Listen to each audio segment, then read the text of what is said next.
കൊച്ചിനെ അറിയാം, നല്ല കൊച്ചല്ലേ, പിന്നെ എല്ലാം അറിയാം, അവരുടെ കാര്യങ്ങളെല്ലാം അറിയാം.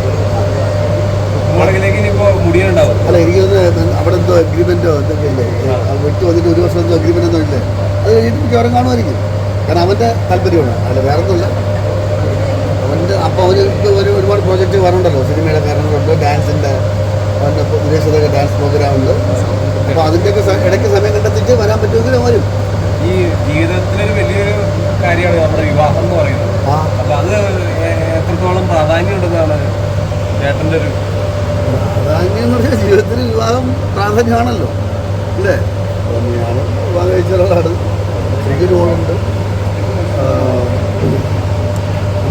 വിവാഹത്തിലേക്ക് മുടിയൻ കടക്കുകയാണല്ലോ.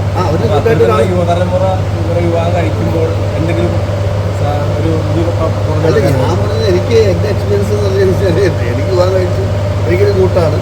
ഏത് കാര്യത്തിലും നമുക്ക് ഷെയർ ചെയ്യാൻ വേണ്ടി ഒരാളുണ്ട്, എന്ത് വർഷം വന്നാലും പങ്കിടാൻ ഒരാളുണ്ട്. ആ രീതിയിൽ തന്നെ വിവാഹം ഓക്കെയാണ്, നല്ലതാണ്. മുടിയൻ എന്തെങ്കിലും ഈ കല്യാണത്തിനെ പറ്റിയിട്ട് സംസാരിച്ചിട്ടുണ്ട്? അങ്ങനെയൊന്നുമില്ല, അവരിഷ്ടപ്പെട്ട ഒരാളുണ്ടെന്ന് എനിക്കറിയായിരുന്നു, വിവാഹം കഴിച്ചു, ഇത്രയേ ഉള്ളൂ, വേറെ ഒന്നുമില്ല. ഈ കല്യാണം കഴിയുമ്പോൾ എല്ലാവർക്കും ഒരു ടെൻഷൻ ഉണ്ടാവും. എന്ത് ടെൻഷൻ? മുടിയൻ ഫുള്ള് കൂളായിട്ട് ഓടിച്ചാടി എല്ലാവരും ടെൻഷൻ എനിക്കും ടെൻഷനൊന്നും ഇല്ലായിരുന്നു. പിന്നെ നമ്മളെന്താ കടുവയെ പിടിക്കാൻ പോകണം. കാരണം നമുക്ക് കല്യാണം കഴിക്കുന്നതല്ലല്ലോ ഒരു കാര്യം, നമ്മുടെ ജോലി ശ്രദ്ധിച്ച് മുന്നോട്ട് പോകല്ലേ. അപ്പം നമുക്കൊരു ജോലിയുണ്ട്, ആ ജോലി മുന്നോട്ട് ശ്രദ്ധിച്ച് പോകുമ്പോൾ കല്യാണം അങ്ങനെ ഷെയർ ചെയ്യാൻ വേണ്ടി ആൾ വരും നമ്മുടെ കാര്യങ്ങൾ.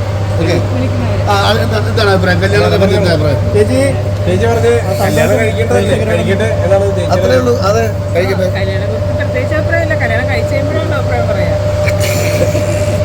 എന്നാലും മകനല്ലേ കല്യാണം കഴിച്ചു, സ്വന്തം മകനല്ലേ, കല്യാണം കഴിച്ചാൽ സന്തോഷമുണ്ട്.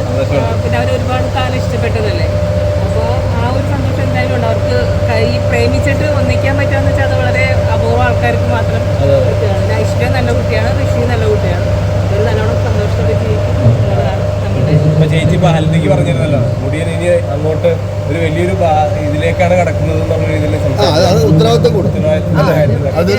ഈ കുട്ടികളെയല്ല കല്യാണം കഴിച്ചു കഴിയുമ്പോഴാണ് നമ്മൾ ലൈഫിലേക്ക് കിടക്കുന്നത്. അതുവരെ നമുക്ക് വലിയ ഭാരങ്ങളൊന്നുമില്ല. ഇനിയാണ് ഭാരം, ഉപ്പും മുളകൊക്കെ ഉണ്ടാവുമ്പോൾ അപ്പോഴാണ്. ഓക്കെ, എല്ലാവരും ആശംസകൾ.